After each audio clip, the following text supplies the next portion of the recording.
Hello, ladies and gentlemen. Welcome to the Speed Street Podcast. My name is Connor Daly. If you don't know me, Chase Holden is here with me, my co-host. So welcome to another week.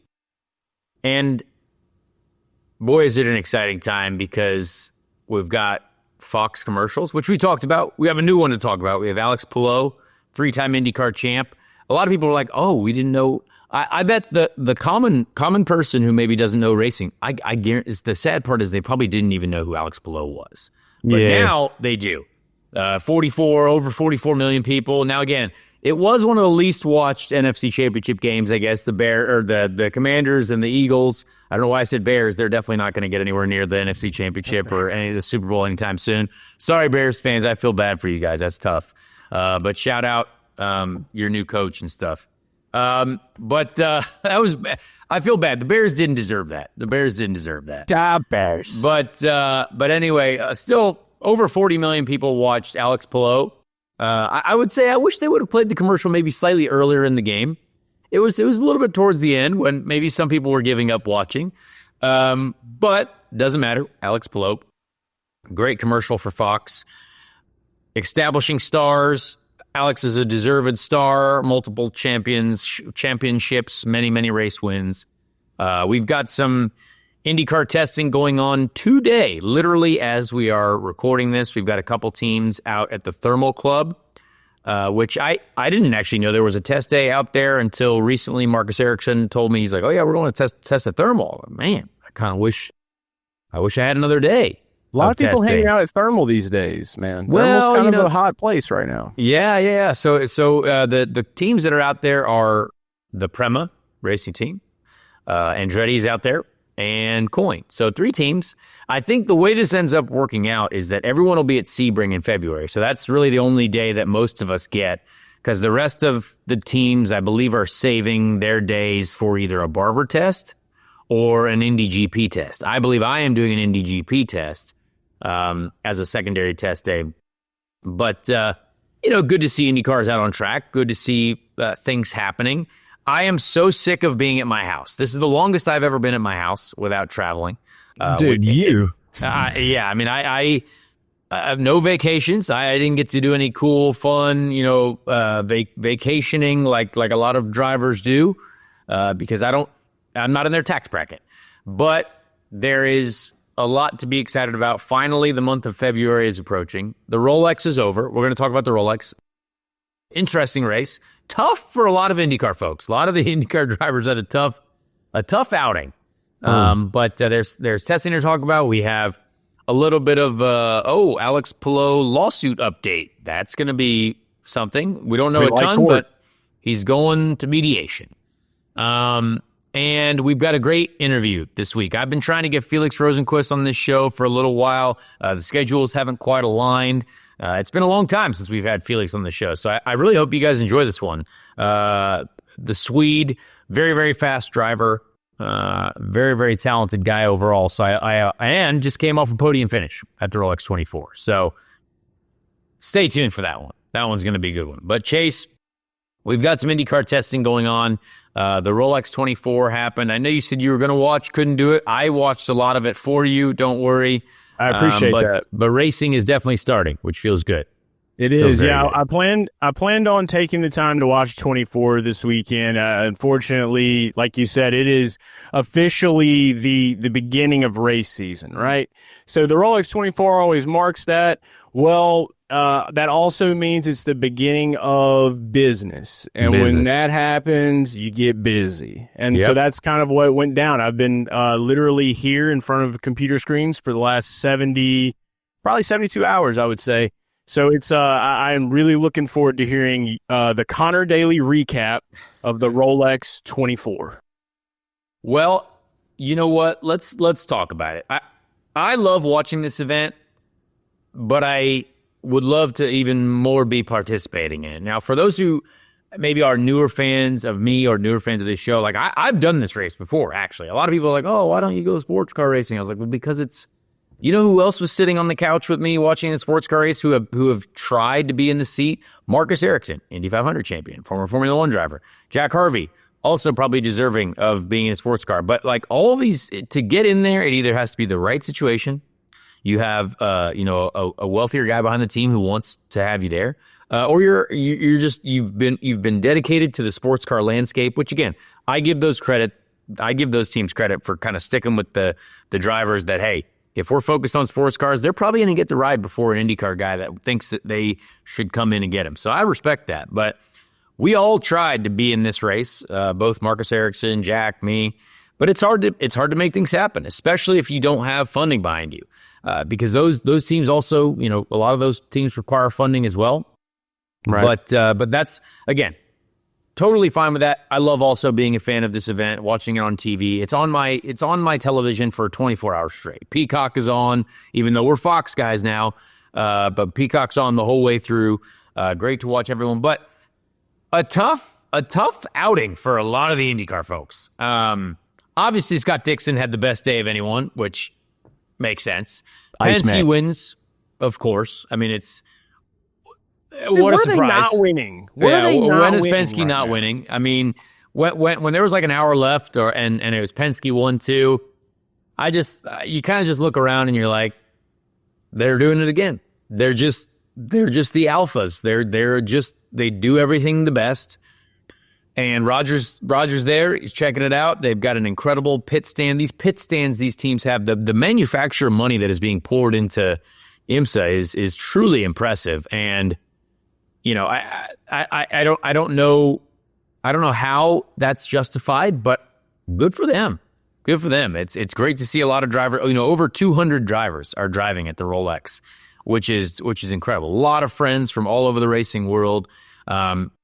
But for those who didn't know, there was a few IndyCar folks. So Scott Dixon, Tom Blomqvist, I consider him an IndyCar guy. Very good. Yeah. Felix Rosenqvist, Christian Rasmussen, Colton Herta, Toby Sowery, Alex Palou, Scott McLaughlin, Kyle Kirkwood drove, I think, about 4 different cars.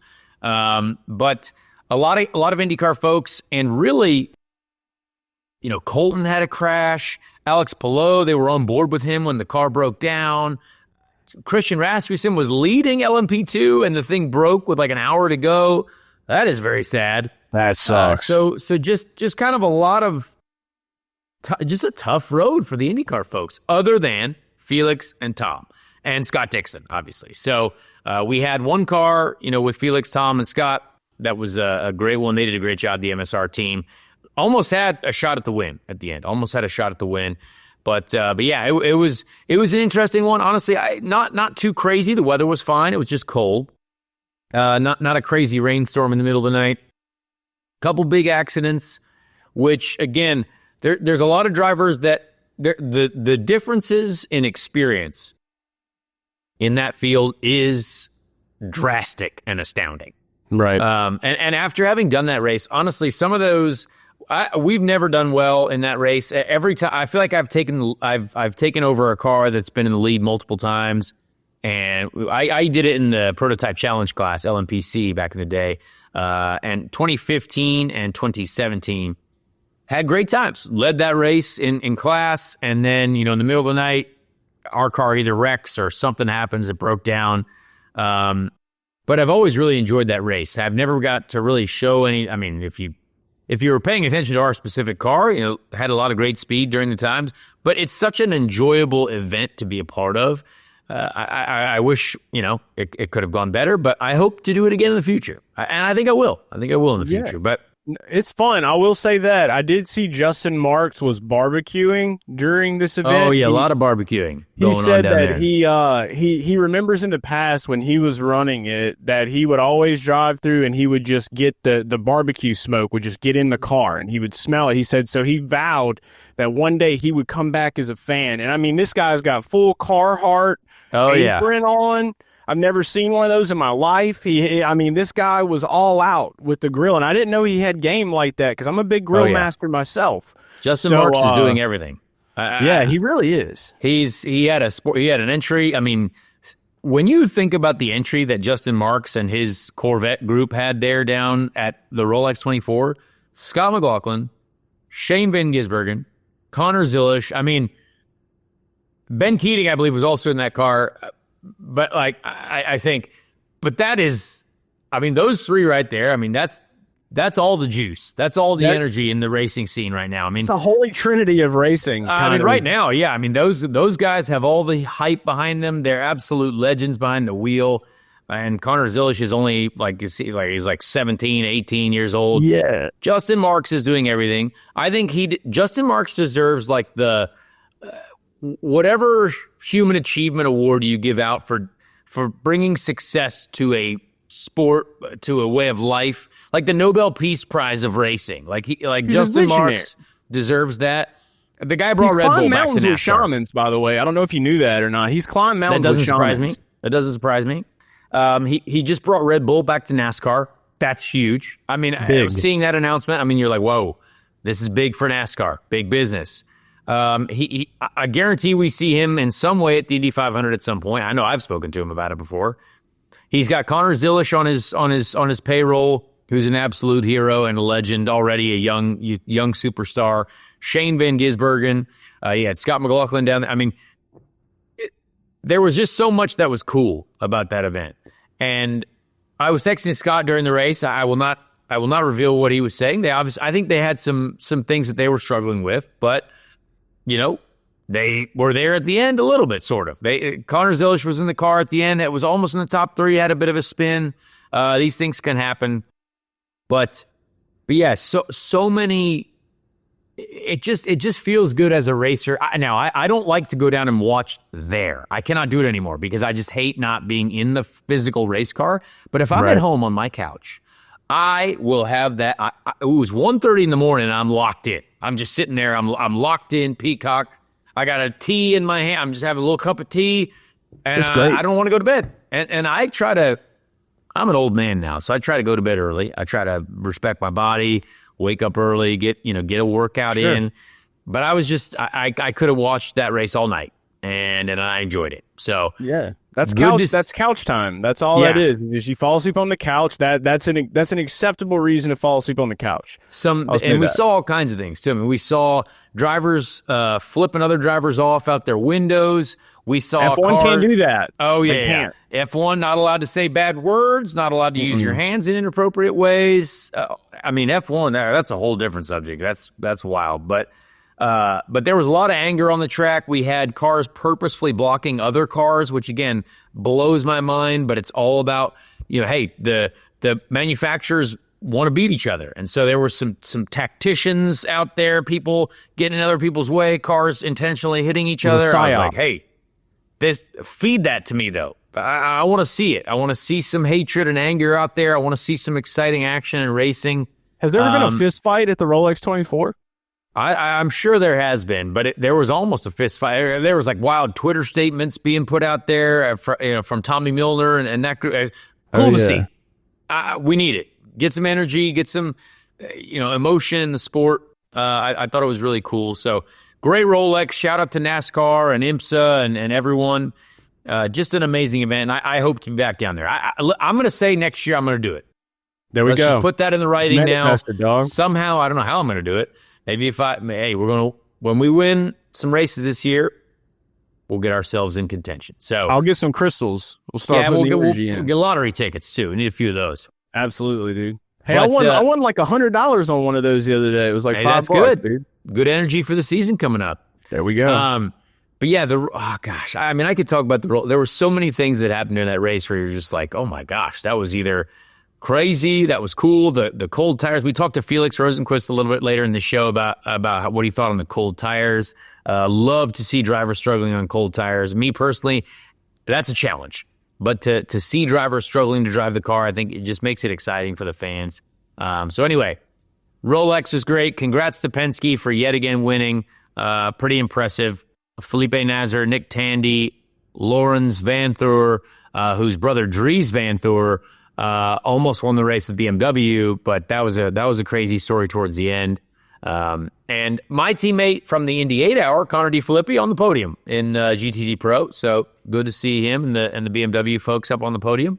Townsend Bell was out there. James Hinchcliffe was out there. Poor James Hinchcliffe, his car got wrecked.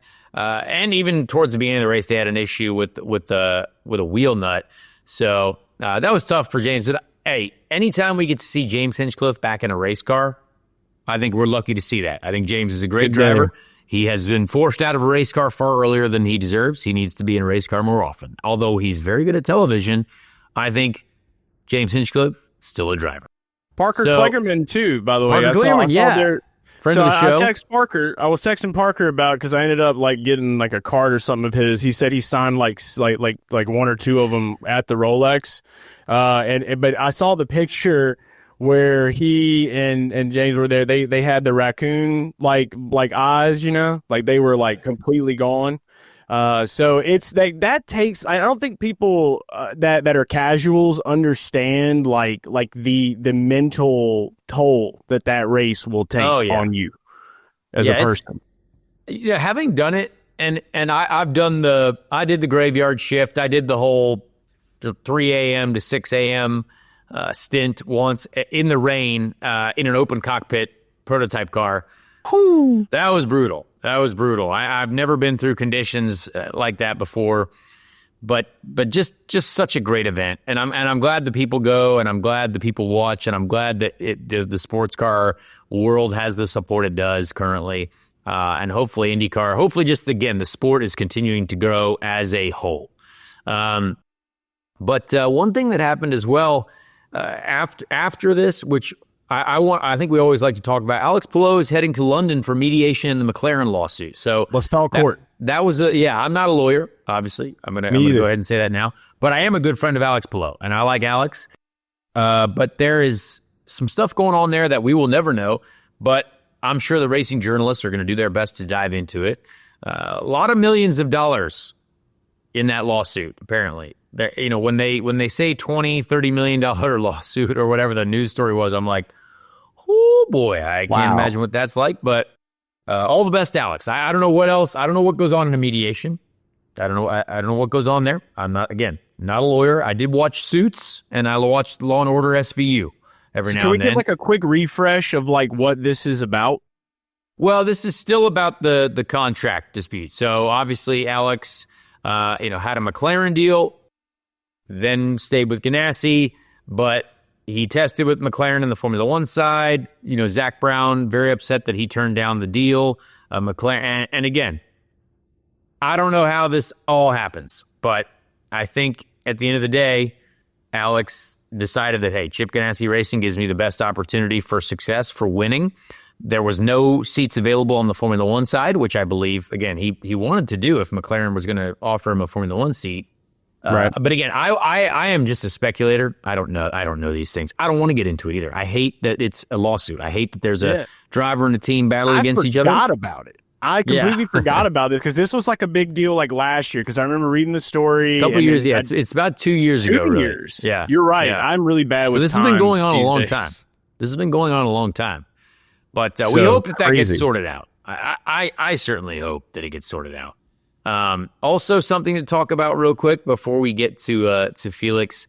Penske took over the promotion of the Nashville race. So Penske Entertainment taking over the promotional activities, everything for Nashville. We hope that's good. Obviously, Penske Entertainment investing more into the sport. We respect that. Fox doing an amazing job. Alex Palou commercial. Now, I assume, we know that there's a Pato commercial. So I assume that's Super Bowl. Gotta be. I assume it's Super Bowl. Now, I hope it is. Boy, wouldn't that be funny if it was the very first commercial? Hey, it's oh, everyone's excited. We've seen the first drive, and everyone's waiting for the Squarespace commercial or Doritos or something like that. And it's oh, wait, is that Pato who? Pato Award. Yeah, and the beauty is we get to skip the budget, right? Because this is all on Fox. Skip budgets. Yeah, we love it. I think it will be. Now, I've seen some speculation on of course Fox has to do this for the first year because you have to go all out for year one. We really want to see what it's like after Detroit. And look, I understand that. I think because we were all so happy with it, but people love discourse. People love, we hope this continues. People love to start talking, this is great, but they better keep it going. It's yeah, of course, we all hope that. But I'm gonna just enjoy it while it's going on. I think what we're seeing is really cool. I can't wait to see the Palou commercial. I assume it's going to be during the Super Bowl at some point. Guess who's going to be watching the Super Bowl? Me and most of the world. So who you going for? Oh, it's just I had this bet with my girlfriend. I had Commanders, Bills. I was wrong on both because I bet with my heart. My heart wanted to see the Commanders. My friend Austin Eckler, who has been on this show before a long time ago, but he has been on the Speed Street podcast. I would have loved to. And Austin Eckler sadly had a big mistake in the game. But these things happen when you're playing elite sports. That's right. And Josh Allen, I like Josh Allen. Daniel Ricciardo, great friend of Josh Allen. Josh and racing, and I just that's the worst one. I also I have a Chiefs helmet here too. So the Chiefs training staff love motor racing. There's a lot of great race fans. Travis Kelce, we had a great time together after the Indy 500 a few years ago. Sadly, he probably doesn't remember that now.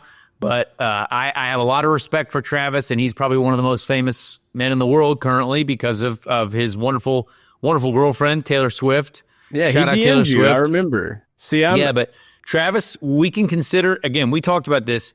Taylor Swift is an IndyCar fan through Travis. We're going to go ahead and say that because Travis loves the Indy 500. He had a great time there. I witnessed him having a great time there. So we're going to just go ahead and say that. But, I'm going to play devil's advocate. I'm going to go with the dogs, dude. I'm Chris Long, one of my good buddies. Okay. I like that guy a lot. He's fantastic. Wore a dog mask one time when they won the Super Bowl. So I'm just gonna go ahead and just say we're going for the dogs. We're going. Yeah, I mean the Eagles. The Eagles. I don't have a problem. I don't have a problem with the Super Bowl. But I love to see teams that haven't been there. You know what I mean? I like to see that cool emotional story of oh, the Bills haven't been there in 100 million years. The Commanders haven't been there in 100 million years. Whatever it is. I wanted that too. I would have loved that. I mean, it's right here in my backyard. I mean, the Super Bowl. But the Chiefs are inevitable. Here. The Chiefs are inevitable.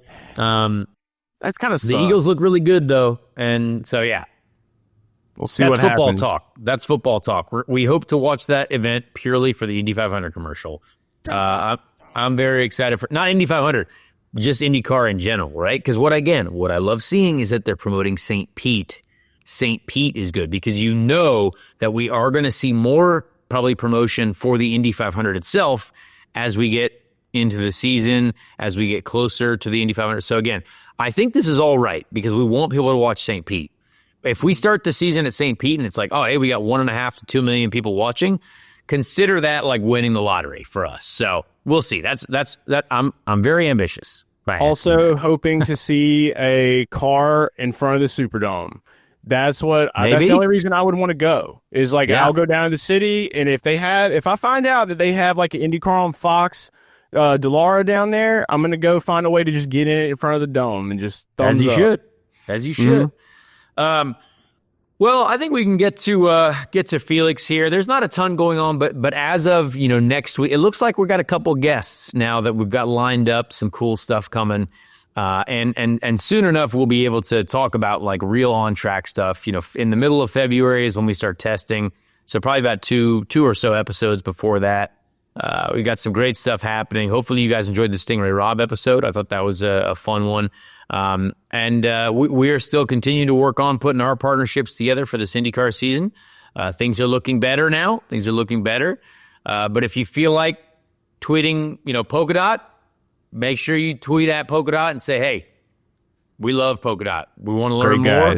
And we hope that all works out. So we're in progress. Everything's in progress, but always make sure to support those that support us. Polka Dot supported us last year. We're working on having them back this year as well. And we love that community, the folks that are part of that there. And we've got a lot of exciting things planned should that all continue to go according to plan. So anyway, with that, let's go to Felix Rosenqvist, a Swedish hero, a Swedish man who is very successful behind the wheel of a race car. And I had a great time talking with him. He's just a chill dude. So here's Felix Rosenqvist of the Meyershank Racing Ganassi Motorsport Partnership Team. Hello, folks of the world. We appreciate you being here for yet another fantastic interview. We've got a very, very talented human being with us this week. part of the Swedish Mafia, not the Swedish House Mafia, but the Swedish contingent in the IndyCar racing series. Very talented racing driver, has been all over the world competing for years. He has been on this show, but a long time ago, and this might be new for a lot of folks. Just competed in the Rolex 24 over the weekend. Might be catching up on sleep. We don't know. We appreciate him joining us on the podium as well at the Rolex 24, which is pretty sweet. Almost got the win, huh? Almost there. Felix Rosenqvist, we appreciate you. Have you recovered yet? Are you feeling good? Hey, thanks for the beautiful intro. Yeah, I'm actually pretty recovered. I didn't really pull my weight, I feel like, in the race. The other three drove more than I did. Especially, I think Tom probably drove the most. But yeah, hell of a way to start the season with a podium. It's actually been a while since I had a podium, so that was really nice. And it was pretty cool. Like, I haven't done a bunch of endurance racing, but I feel like I had a kind of tough day. I wasn't feeling really good with my driving, and we still finished on the podium. So that's kind of nice when you can have your teammates, carry you a little bit when you're not having your best day. Hey, that's all right. That's part of sports car racing. I saw your social media post. One of the toughest stints of your life. Is that what you said in the car? Very difficult on cold tires, these cars. Tell us a little bit about that. You ended up maybe in the grass at some point, maybe wall. I don't know. Grass, wall. Both. Oh, dude. The cold tires. Like I've done, as I said, I've done a bunch of 24-hour races, probably 5 or 6, and mostly in the GTs, some LMP2 stuff. But I thought GTP was the hardest thing I've ever done. Oh, wow. I wouldn't say it really clicked with the car. Like, I was okay on pace, but it wasn't like anything spectacular. But the outlaps, man, with the traffic, like, you're getting passed by GT cars on the outlap, and you feel like a complete amateur. Like, you need, let's say you're using like 1,000 PSI on the brakes on a normal lap. You're using like 100 on the outlap. Otherwise, you're walking like everything. And it's literally worse than slicks in the wet. So that was a massive eye-opener. And at the same time, obviously, you have to navigate like a bunch of numbers, a bunch of things on the wheel. There's GT cars passing you, and you just feel like a complete amateur. And then when you get going, it's fine. Like, it gets better. But I actually thought it would be easier to like be the one passing everyone. But actually, it was way harder because you're kind of at fault if you make a mistake. And you have these like split-second decisions to make almost every corner. You have to be like, should I dive on this GT? Should I wait and get him on the exit? There's just so much like risk versus reward calculation going through your brains. I feel like, physically it was pretty easy, but mentally, power steering. Nice experience, right? Oh, dude, what an invention! Whoever invented that, every day. I love you, bro. Yeah, that's wild. So it was a very difficult, probably experience. But again, great team to do it, right? Those Meyer-Shank guys are just tremendous, not only in the IndyCar side, but also on the sports car side. They've had so much success and a great. I mean, you got Scott Dixon on your team. Now, you've been with the Ganassi group before, but now it's kind of a bit of another integration of that Ganassi kind of mindset, grouping, people, a lot of different people that you've seen before. What's that like so far? Obviously, you got a little bit of a taste of it here in the sports car realm with Alex Palou there too.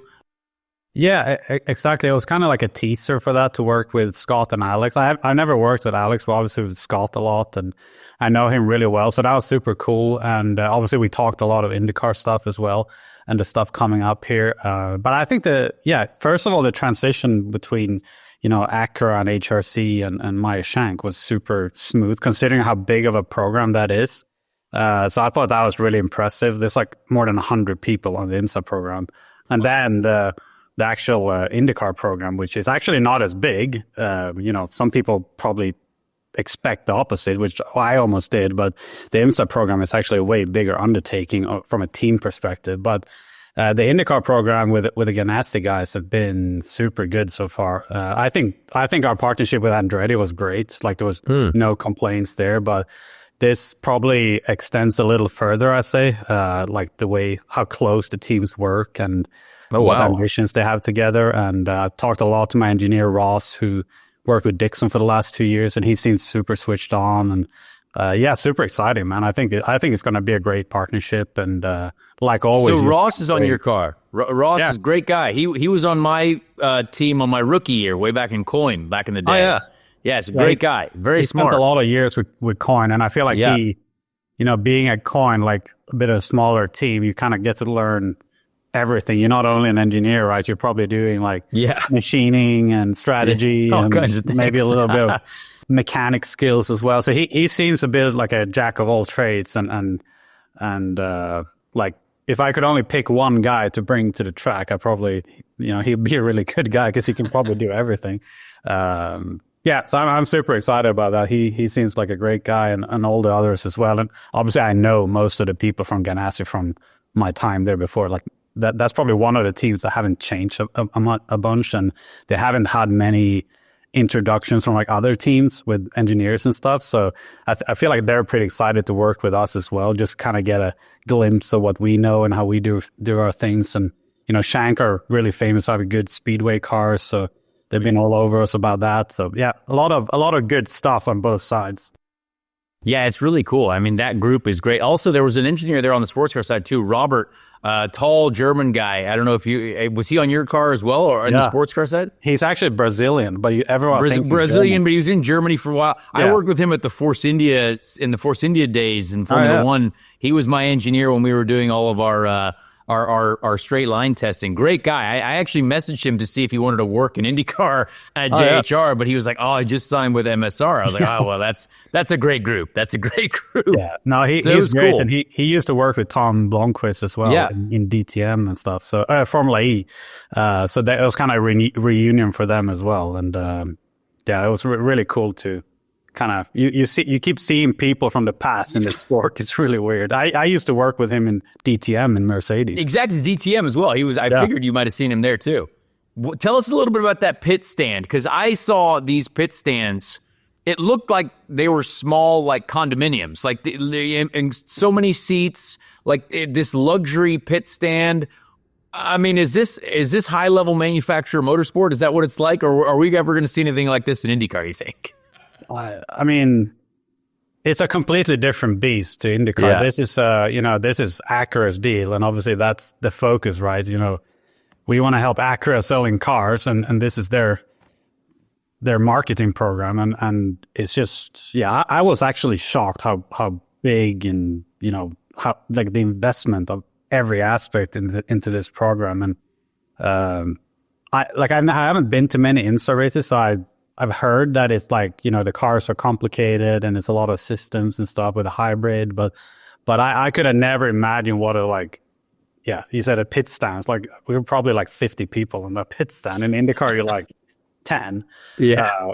But it's cool. Like I love both, and it's completely different challenges. IndyCar is sort of more tight knit. You're like working really close with your engineer, your crew chief, and like, you make split-second decisions during the session, right? And this is more like kind of F1 style, where you have a lot of smart people that are working in like very small areas, and they work for a long time, like the days leading up to it. They're just polishing those little details and come up with new stuff on the software side. And it's just a completely different cadence. But yeah, I love both. And even if IndyCar is closest to my heart, this was like a really cool introduction to something I barely knew existed, to be honest. Yeah, no, it's an awesome series, and certainly there's a lot of great things going on in sports cars. And I know, oh boy, Robert's going to be upset with me saying that he was from Germany. I know he's a Brazilian guy, but he's spent so much time in Germany. But tell us a little bit about the driving style differences. So a lot of people think like they've seen a lot of open wheel drivers just kind of jump into sports cars for a few of these races. But I think Joseph Newgarden jumped in, and kind of the rumor was, Joseph, if you looked at his pace, wasn't quite the quickest guy in that Penske sports car. But can you tell us a little bit about the driving style differences? Obviously, the power steering is huge, but just give us those kind of basic differences in style. I mean, I think every car is probably very different. That's kind of what it looked like. Every car has like very specific strengths. So you kind of have to adapt accordingly, but it's very different to the IndyCar. I think just the aggressivity level is way different. Like in an IndyCar, you're always elbows out, kind of wrestling with the car. And I feel like it always favors the drivers that are really aggressive. both on pace and race, like race trim. But here it's more like a smooth, fast style. Like you're very soft on everything, like your steering input, your braking, your throttle application. Like Tom, for example, like he really thrives in that car. Like he's so you can tell. And like you look at his data, it looks like a computer generated like inputs. Like everything is just perfect. It looks like a simulation. Where in IndyCar, it's just like, squiggly lines going all over the place. And normally the IndyCar also favors like a very loose car, like something that can turn the car basically to whatever cost. Even if you get more tire deg, it's normally worth it. But this is more like probably more like a F1, something, completely different. And as I thought it was pretty easy to get to like within a decent lap time, but to get the last couple of tenths was really hard and kind of, you did have to reprogram how you drive, especially if you've been in IndyCar for so long. And I know Dixon has been saying that as well. Like it's been really good for him to jump between the two, just to kind of like train your mind to do something different. Completely different beast. Yeah, for sure. Chase, I'm gonna let you jump in here. Yeah, I wanted to chat with you a little bit about I guess Sweden. So you're Swedish. You and Marcus Ericsson are the only two guys in the NTT series. You're pretty much carrying the flag for Sweden right now. And when it comes to Swedish racing, like I am very familiar with the snow drifting scene that is in that area. And I just wanted to ask, really, like, is that something you have ever done? And what separates Swedish drivers from the rest of the world drivers? Yeah, good question. I mean, I actually, when I grew up, me and my buddies we had a period where probably when we were around like 18, 21, where every winter we would buy a Volvo 740 for like around $100. They're like super cheap on the marketplace. And every winter when the snow came, we'd be like, hey, let's go out drift. And you were just keeping like a constant drift through like the whole town where I used to live, like through you had like a line, almost like a lap set up, like a rally stage. Yeah, like it was like a rally stage, and those cars were great. They were like unbreakable. You can just like drive them into a tree and they'll be fine. So that was, I mean, there was a little bit of that, but I wouldn't say that. Like, I don't think me and Marcus kind of grew up in like a, here in the US you have like a dirt scene, right? Like all the kids do like ovals very early. I wouldn't say we're like big drift rally guys by any means. I mean, it barely snows where I'm from, to be honest, but it seems like we've always generated good drivers for whatever reason. I'm not sure why. I mean, I think it's, the last 20, 30 years, Sweden has been a pretty wealthy country, which helps in motorsport because you need a lot of money.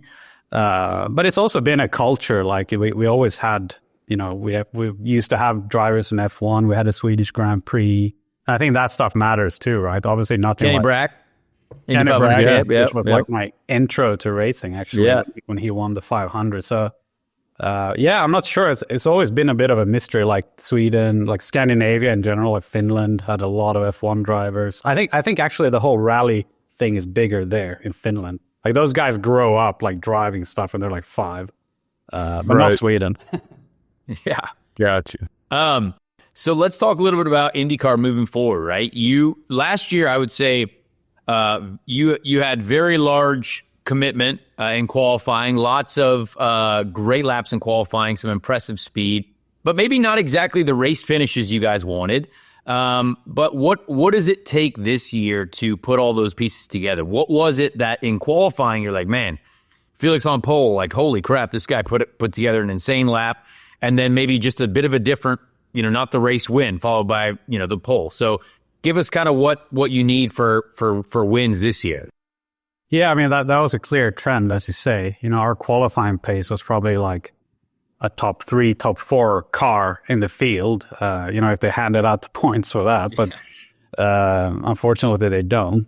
No, it's definitely something we're working on and we see, right? I think, part of it was just a lot of DNFs with breaking down, just stranded on the side of the track with, that's not different good. kinds of failures. And that was like my goal last year was at least I don't want to be the one putting it in the wall because I had a lot of crashes the previous year. But then we had, unfortunately, a lot of other issues, which was kind of outside of our control. And I think, a lot of those races, we had really good races. It wasn't like every race was poor race pace or race performance, but we had some really good races, actually. But some were kind of lukewarm, average, especially after Indy. We had a little period where we struggled a bit in the races and actually a little bit in qualifying as well. I don't know, man. It's all in the details. Like some races we had a bit too much deg. I think some of it might be driving related. Some of them just didn't really nail the strategy. Some issues in the pits. Like it's just I feel like that was a kind of wake up thing for the team last year when we got into like the top fives, when we were hanging around top five. It was really hard to, like, if you miss one little detail, like in a pit stop or a restart or whatever, everything is just like 3 times harder if you compare it to a top 10. So that was, it was definitely getting real at some, like, through 1/3 of the season. Like, if you want to finish top 5, you can't really afford any mistakes or any slow pit stops, any bad restarts, any like dag or whatever. Like, you just kind of need to nail it. So it's all in the details, bro. I feel like that's the name of the game. Turns out it's hard to be successful in IndyCar. Like everything has to be perfect. Yeah. And you also had some team changes. There was Tom Blomqvist at the beginning of the year, and then there wasn't. What was that like for you personally? Did you see that coming? What was your reaction to that? And then what was David Malukas like as a teammate? I mean, it was obviously, it wasn't like an ideal situation for everyone. I'm a good buddy with Tom, and I've known him since 2009, and I loved having him as a teammate. I thought he brought a lot of good things. He was great guy. He's super clever guy as well, especially when it comes to like the car technically and stuff. But it was also tough to see him struggle. He's a very competitive guy, and he's super talented, and he's won lots of races in other categories, just like me. But for whatever reason, he found it hard in IndyCar, and the team had to make a call. I thought I wasn't ready for that to happen, but it happened, and I think Tom handled it really well. I think also the team handled it pretty well, just in, they gave him security with IMSA stuff, and they knew that he's like the GOAT in IMSA. And as we saw this week, like, he ended that final stint, and he's a rocket in that car. And like, whenever he's in that car in the final stint, it seems like he can go for the win, and that was really cool. I was really happy for him to see that, honestly, because like, me too. It was just, I can't imagine what it was like for him, because even for me, it was hard as his friend. But everything worked out pretty good, and he has his seat there, and nothing really changed from like, contract standpoint. Like, he still had his job and everything. So, and then David came along. I didn't really know David at first. I was like, he's kind of like a quirky, young TikTok teenager, and you had the shades on at the Rolex too. You did kind of a Malukas style pose. He taught me some stuff. I'm trying to learn. There you go. And he was great, man. I thought he did super well with his injury. Like, I saw how much pain he was in the beginning, especially in Laguna with that injury, like having been out of the seat for that long. That was I got like mad respect for him after that race, and he was super quick, super cool guy, good to have as a teammate. And honestly, I was sad to lose him. I thought it would have been a good fit for the future, and I think everyone in the team agrees. So, but things kind of went quick there, and he had his deal with Foyt and Penske and whatnot, and he disappeared quick. But no, I thought it was great to have him along. Actually, both were great to have great teammates. Yeah, it was a great experience for me personally to drive for that organization. I thought Mike Shank and Jim Meyer, those guys are great people, and are definitely in a good spot. As we look ahead towards this season, everyone's pumped, right? We got Fox commercials. Everyone's excited. We're all going bananas on the internet. No one's testing, though. We don't get to test at all. We all get 1 day or a half of 2 days. But with that Ganassi integration, you guys obviously know that, hey, when you hit St. Pete, you guys are either front row or bust, right? Like, we're going to be trying to fight up at the front, trying to win championships. What are your guys' goals? I mean, do you like to set a goal, or what does that look like? I don't know. I feel like at this point in my career, you just kind of, you have the pace to win, and so that's kind of where you have to set your goal. Like if you have the speed for it, you want to end up on the top step, and I haven't been on the top step in a long time, and which it annoys me in a good way. I think it motivates me a lot. And last year we had so many good runs, and it just wasn't enough. So I feel like with this new integration, we can. I think the goals from the Ganassi side is probably like to improve qualifying pace, because it's kind of a reverse to what we had with our Andretti partnership. We were really good in qualifying and struggled a little bit more in the race. And Ganassi has been, I think, for the last couple of years, really, really strong in the race, but a little bit weak in qualifying. So it's kind of like a flip-flop, and hopefully we can kind of get the best of both sides, I hope. And I know they're working hard on it. But yeah, as far as goals go, I feel like I want to improve the racing side. Like if I qualify 12th and finish, top 5 instead of the opposite, like that's going to be a great thing, because that's when, as I said, that's when I hand out the points. And so that's my biggest focus. And winning a race would be legit. Definitely. I agree. That's the goal. It was great racing with you and David both at Milwaukee too. Like for some reason, I ended up around you guys a ton during that first race. And there was a lot of side-by-side activities, and I could never tell you two apart because your cars looked exactly the same. So, but it seemed like I was side-by-side with an MSR car for most of the middle of that race. Yeah, I remember we had some good battles in turn 3 where the sun was really low? Yeah, I couldn't see anything. I had like the wrong visor on, so I couldn't see anything. I couldn't either. I was just listening to my spotter, and it's like, I thought I got you so many times, and then we just like appear out of the blind. But was that the race you finished on the podium in the second one, right? No, the first one. Yeah, it was the first one. That was the second one we broke down. Was that like the craziest race of the year? Everyone said. I thought I certainly was my craziest race, I would say ever. It was definitely a wild one. It was definitely something. You're right. That we fought a lot, and then yeah, you had like a mad restart or something, and then you're on the podium. Hit that high line. That was it. That was it. Well, Chase, I'm going to let you jump back in.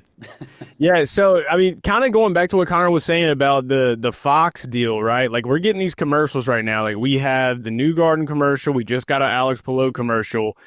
Felix, if there was going to be a commercial about you, tell us some of the things that we would see in your commercial. Great idea. What do you see there?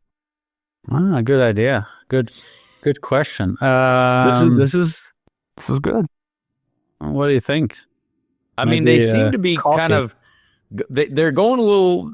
The storylines in these commercials are very interesting. Like Alex being a French kisser and all, and I was like, wait, I thought this guy was married. Like he's got a kid. Yeah.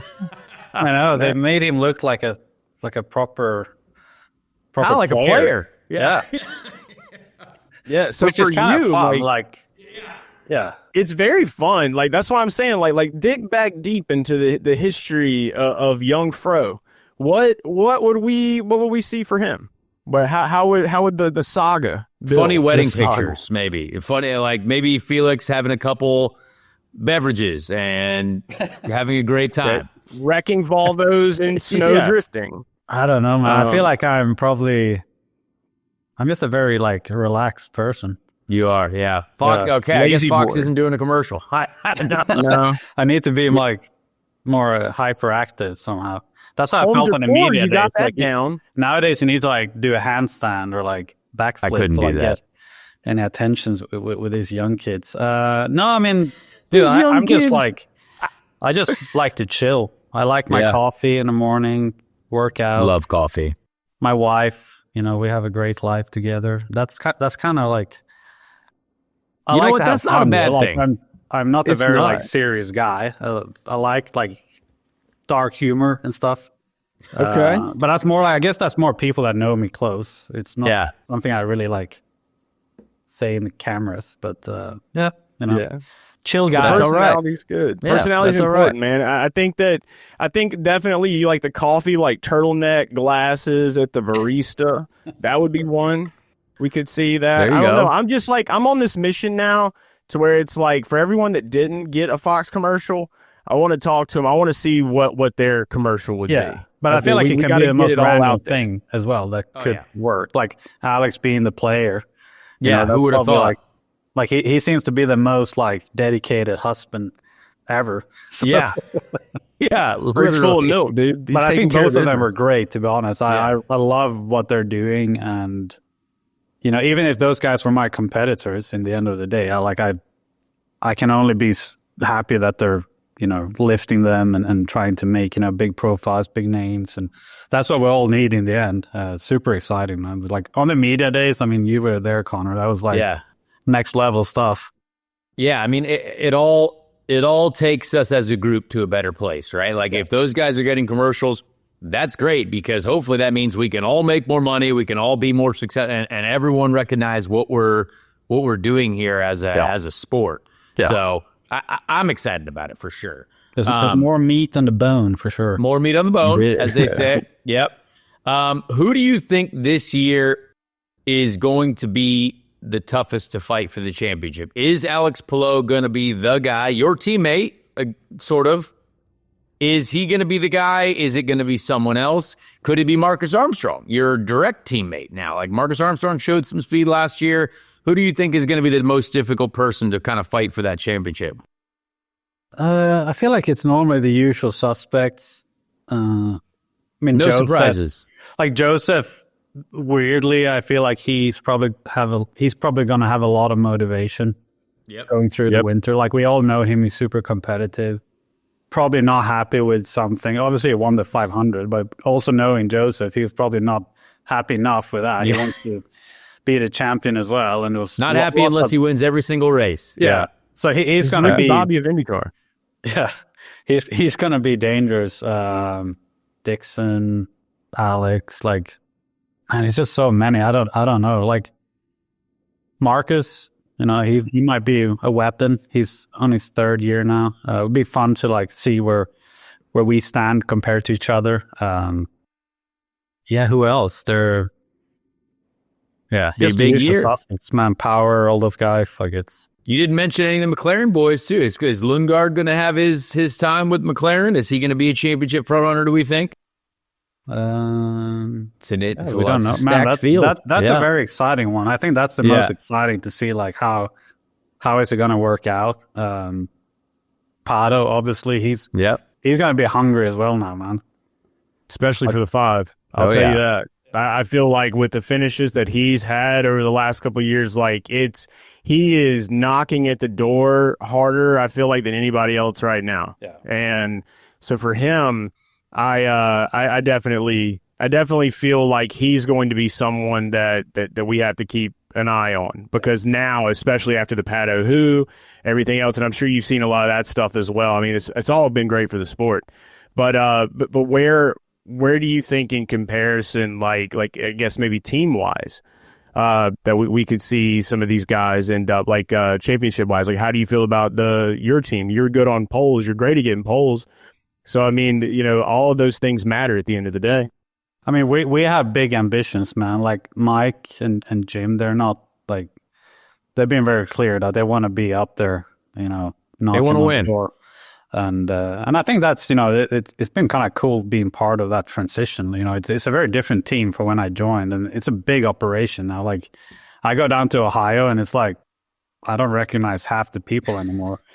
Wow. So they're legit with their business. You know, they want to win, they want to be up there, just like they're doing in IMSA. They want to do the same in IndyCar. And last year was like a little teaser, I think, for what's to come. And also, the team now has some security in terms of our partnership. Like, we know we're going to be with Ganassi at least for, I actually don't know how the contract looks, but I think it's at least probably a good amount of time. Yeah. Yeah. So we know, you know, what's going to happen there. And we have a great relationship to Honda.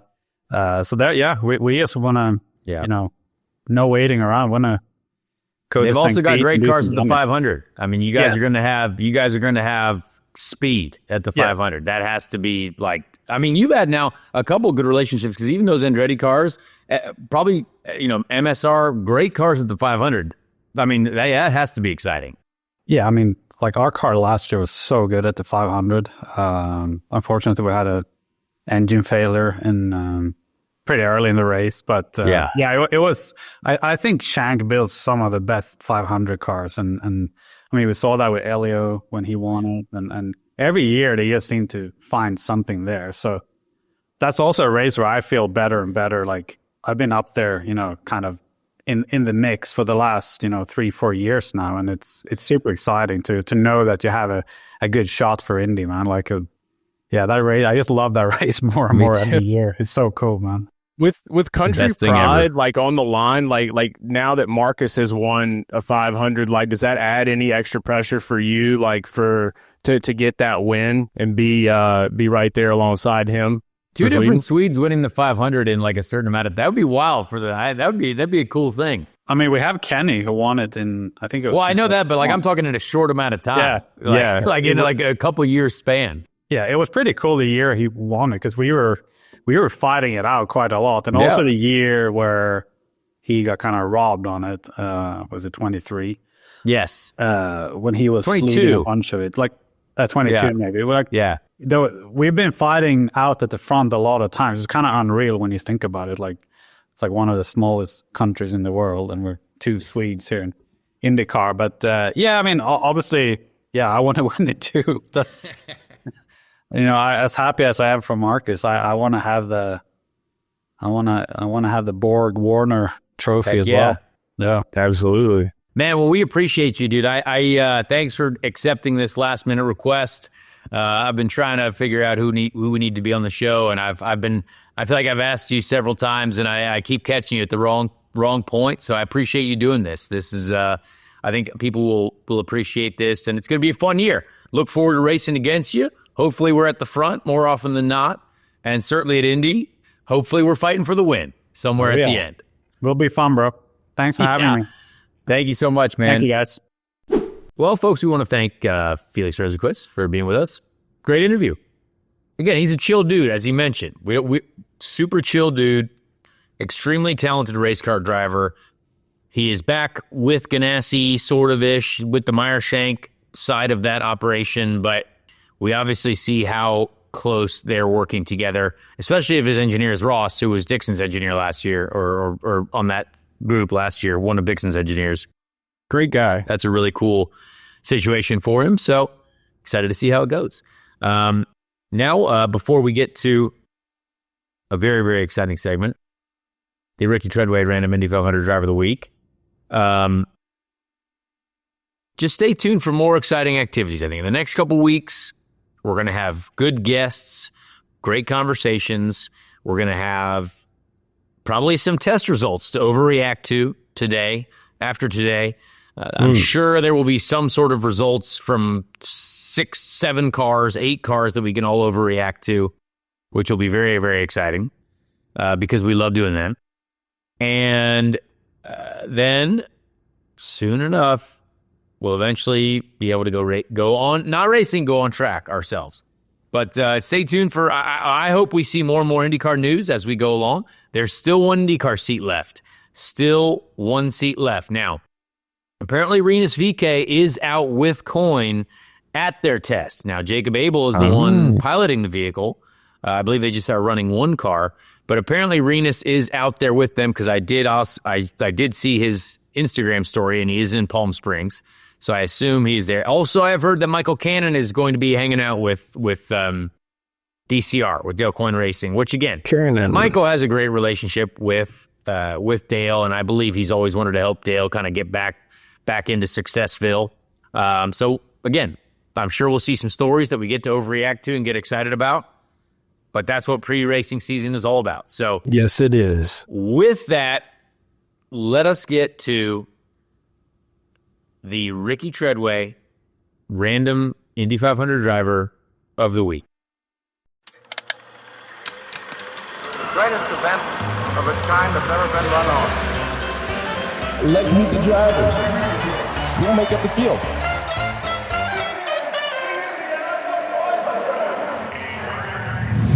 This week, we went to Chase's suggestion of the 1948 Indy 500. The 1948, thank you, Chase. Very welcome. Maury Rose, won the race. We've definitely used a few drivers in this race before. This is quite an era. But we went to the 15th place finisher. 15th place finisher is Hal Robson. Hal Robson. Harold Robson was an American racing driver during the 1940s. Robson was the brother of 1946 Indy 5 winner George Robson. Oh, that's cool. Hal became a U.S. citizen at the same time as his brother in 1937. He won the first race he competed in following his brother's death, his only career victory. Wow. So 3 Indy 500s for Hal, or Harold. He was a Canadian man who ended up being a U.S. Citizen. 1946, 47, 48. His best finish at the Indy 500 was 1948 of 15th. So lived a long, successful life. Died in 1996, age 84. So shout out Hal Robson. There we go. Anything else you want to say about Hal there, Chase? Good? Yeah, I would just say, we continue the great names. There were a lot of great names here. Hal himself, though, lived until 96. I mean, he got to see Space Jam, dude. And that's what counts. Good point. See, I got to watch that movie again. Great film. Yes. Great film. Well, folks, thank you. We appreciate it. Again, if you enjoyed this episode, please leave us a review on the Apples and the Spotifys, wherever you can leave reviews. If you're on the YouTube, thank you for watching. Please subscribe to the channel. I've noticed that there are about the folks that watch, it's still about 55% are subscribed, 45% not. Let's just try to get that number to 60-40, 60% subscribe, maybe 40 not. Just keep subscribing to the channel. It helps us out a lot. It helps promote the episodes, helps promote IndyCar. You're doing your job helping us promote IndyCar. So we appreciate you folks.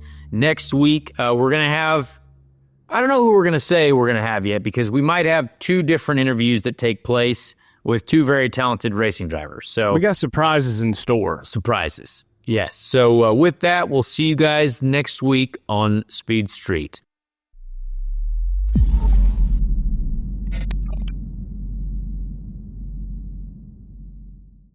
Hey everyone, Connor Daly here. Please leave a like on this video if you did enjoy it, and also subscribe to the channel as well. That would be very helpful. Be a friend, tell a friend.